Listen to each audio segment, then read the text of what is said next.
Hi friends, welcome to Kalpana's kitchen. Today I'll be sharing another yummy recipe, and that is fried masala shrimps. Yes, they are very healthy too. These are the sun-dried shrimps you get in the market. You have to just clean them.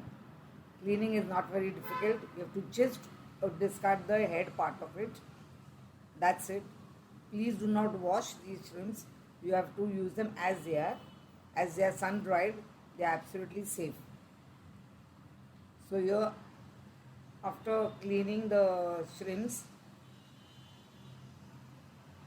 you will see this is after cleaning.